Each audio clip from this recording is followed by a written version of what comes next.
Spoken on the topics faith, family and freedom in Cuba, Belgium, Brazil, Congo, UK and all over the USA to crowds from 14 to 40,000. International leadership speaker, trainer and coach.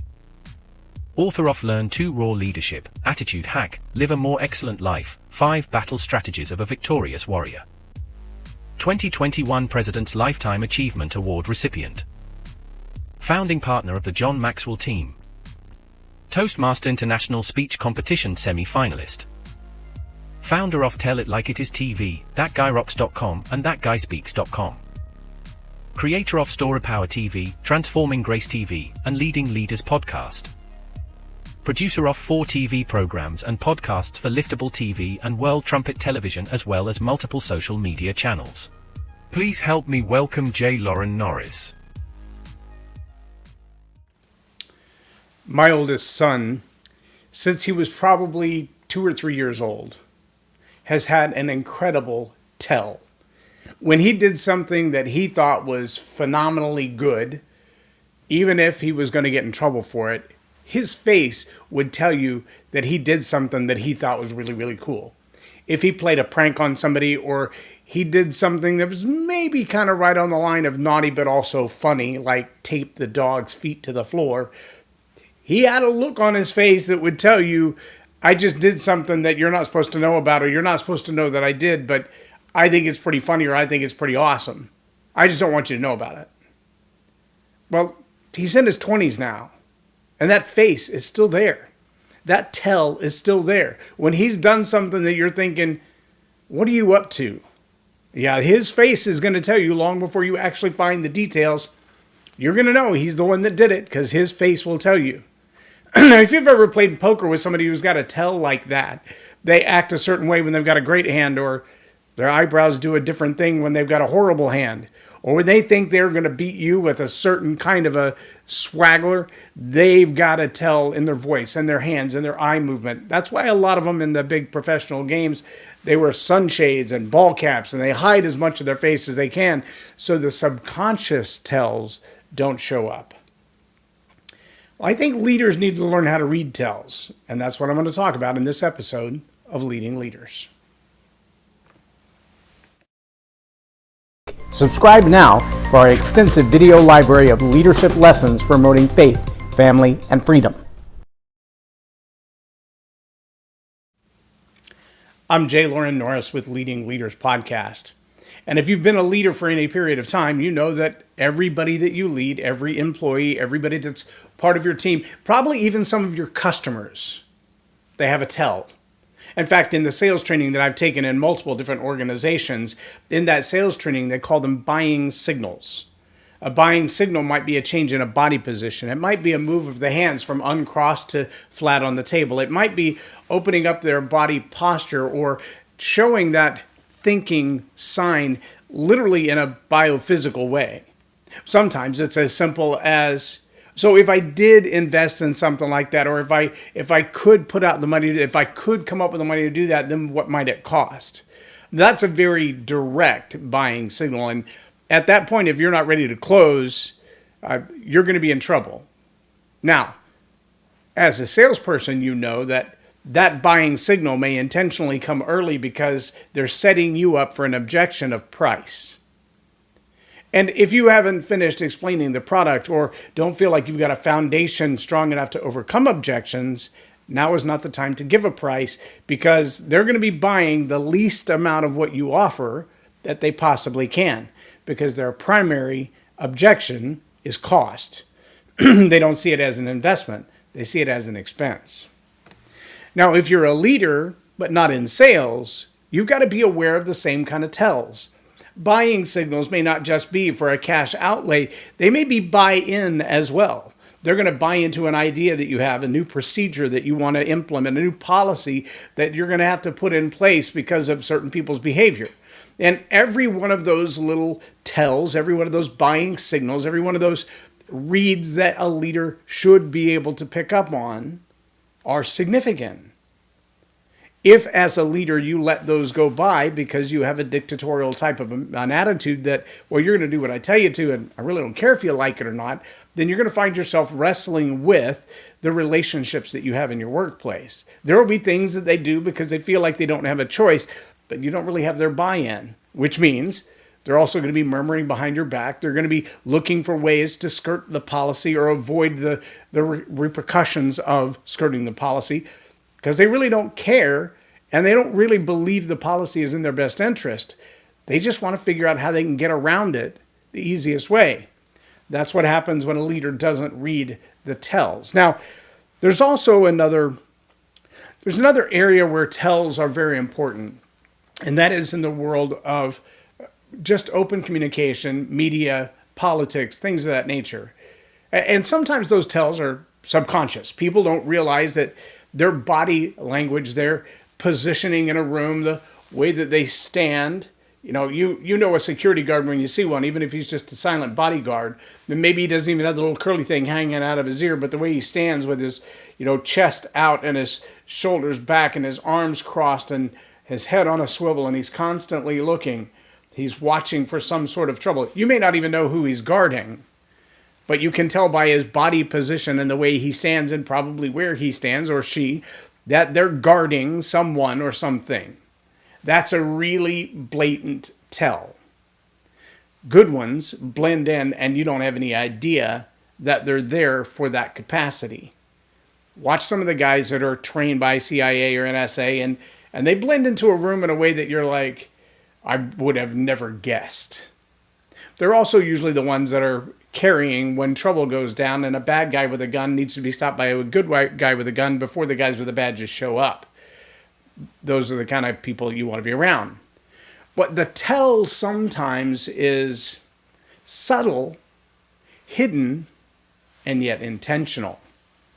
There have been a series of videos out recently of an ad agency that is advertising for high-end luxury clothing line, luxury luggage line, et cetera, et cetera. They would be like the equivalent of a Versace or something of that nature. And their ad series has, of course, attractive models and things of that nature. And you see the attractive models and the products that they're presenting, and it doesn't look any different than any other ad that you would see from Madison Avenue or Fifth Avenue. That's just kind of the way advertising works these days. All the models seem to look very much the same. All the styles look very much the same. All the colors and color schemes and layouts are all very, very similar. But the difference is this particular ad set, in the photography, they have masterfully included things in the background. They have masterfully inserted little subtleties that will cause you to think or believe certain things. Or maybe they're just subliminal. Words written on a whiteboard, books that they perhaps have been reading, or it would imply to you that they've been reading photographs from days gone by. Now, I do a similar thing as well. In fact, right now, what you see behind me is my black wall because we're about to shoot an online course right here in the same studio. And so I put the black wall up so that I can get used to the look of that and the feel of that behind me when normally it's my bookshelves. I will take the black wall down and go back to the bookshelves after the course is shot. But see, in another angle, you might see this shot. And you probably can't see it real close, but this is a stack of books, and these are old books. And they are really old books. But all of them, if you could read the titles of those, would indicate to you some of the things that I believe. Now, if you're not the kind of person who's intentionally observant, looking for subtle tells, things like that will go by you. If you are the kind of person that is looking at that going, wow, there's old books in the background. I wonder if those are just decoration, or is he trying to tell me something? See, when an ad agency places books in an image and the covers are not blurred out by the bokeh effect of either the camera's lens or the focal point or the graphic designer, that's usually a tell to tell you what they find to be important. Now, some of the Zoom classrooms in the early 2020 season, after the pandemic changed the way we live and people were bringing their kids home and setting them up in front of a computer or a laptop, and The parents were seeing for the first time ever what the decor looks like either in the home of the teacher or in the classroom of the teacher. And many parents were appalled by the kinds of decor, decorations, books on the shelf that were being made obvious in these Zoom calls. And parents began to listen into the conversations. And parents began to pay more attention to what was being said and done. Now, I have 10 little people that call me Poppy. They range in age from 2 to 16. And in that age range, there are a lot of them that love to watch kids' videos on YouTube. There have been a lot of kids' videos on YouTube that have tells more subtle or less subtle than my books over there. There have been a lot of those videos that have outright messaging that as a parent you would be opposed to, but it's done in such a way that if you're not staring at the screen, you would never know. Sometimes it's verbal messaging, and the words showing up on the screen, if you don't have the headphones in, what you see on the screen and what they're hearing in their ears are different. True story. Spend some time looking it up. There are also a couple of those apps where the application is smart enough to know if there's one face looking at the screen or two faces looking at the screen. And in the same way that your phone knows, or your iPad knows, or your laptop knows, by facial recognition, your identity to unlock your device, it knows who's watching the video. And sometimes that app will deliver a different video to your child than the same search will deliver to you based on looking at your face. Think I'm kidding? Test it and see. But see, all of these are a tell. All of these are a subtle form of communication. All of these are ways that others tell you what it is that they either want you to believe or don't want you to believe. And sometimes the tell is intentional because they want you to believe a certain thing that isn't true. And sometimes the tell is just to say, I'm going to kind of reveal this bombshell of a secret in a drip campaign so that you don't go off the deep end when I tell you, because if I just told you outright what my plan is, you might lose your mind. It's kind of like that with embezzling. Think about that for a minute. The tells are probably there. The money went missing, but it was like $3 or $4 at a time. Nobody really thought anything about it. We just thought, okay, one of our cashiers has really bad math. What we didn't realize is that they were intentionally not ringing up things that were $8 or $10. They were putting $4 in the register, making it over, and $4 in their pocket, making them wealthy. Then over a period of years, they stole thousands. Johnny Cash tells in a song about stealing I believe it was a Lincoln, and maybe it was a Cadillac, over a period of like 7 years, and the fenders didn't even match because they kept changing the body styles. But the whole car was built by stealing pieces from his employer over a period of time. That's an unusual way, but that is a tell. That is embezzlement. That is taking advantage of your employer. So is quiet quitting. When you're working from home and you're getting a paycheck from company A, but you're actually doing the work for company B or your other 13th side hustle, that's a form of embezzlement. But there are always tells. Leaders need to learn how to read those tells. Managers need to learn how to read those tells. And not just the tell that they put in front of you. Sometimes that is subterfuge all on its own. Sometimes they put what they want in front of you so that you'll see that and go, oh yeah, he didn't know I caught that, but what he did was almost like a double entendre. They're playing you for the fool by expecting you to fall for the game of the tell they want you to see. Whatever you do, don't look over here. You might notice that on my screen it says International Leadership Speaker. You might also see that all over my room I have globes, little ones like this, and another crystal one that lights up, and a big granite one down here on a brass fixture. And I love globes. I love the idea of reaching the world with the message that I deliver. And that's a subtle tell that I have a larger worldview than just the community that I live in. It's an intentional tell.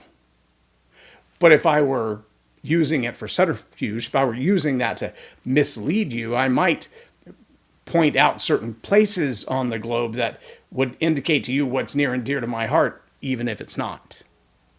I hope you're catching on to this, because in the world of tells, both the subconscious and the conscious and intentional, there's some misleading going on.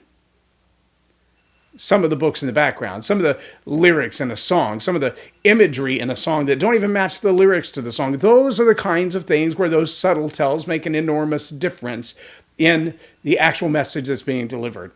And I want to challenge you as leaders to take the time to look at the tells and ask yourself, is there something being hidden here that I should be aware of? Or is there something here that they didn't intend to tell me, but their impervious self-focus has allowed them to reveal unintentionally? See, that happens a lot as well. That eyebrow lift, that facial expression, that change in the tone of voice, that uncomfortable shift in body language, all of those things are subconscious tells. They're not intentional. The person wouldn't give away their secret if they knew they were giving away their secret. They just haven't figured out how not to. And as a leader, you need to be able to distinguish the difference. Is this a reaction that's causing you to believe they've got a secret that they're hiding? Or is this an unconscious, subconscious reaction, and they've got a secret to hide that you're not really supposed to know? They just don't know how to keep from telling you unintentionally. As a leader, you've got to be able to distinguish the difference, and you've got to be on top of your game, paying attention to all of the signs, the planted ones and the subconscious ones, because eventually they will lead you to conclusions that you really ought to be aware of early on. My challenge for you as a leader is to be aware of those tells. Recognize what kind of tells are out there. Read some books about negotiations and body language, and you can read anybody, and how to read eyes and neuro-linguistic programming. All leaders and managers should be studying those kinds of things, because all of those things are going to impact the way you lead and manage people. My challenge for you is really clear. Learn to read the tells. If you don't, you're going to be misled. And if you're misled, you're going to be taken advantage of, and that's going to make it really hard for you to lead. I'm J Loren Norris with Leading Leaders Podcast for Tell It Like It Is TV. Have a blessed day.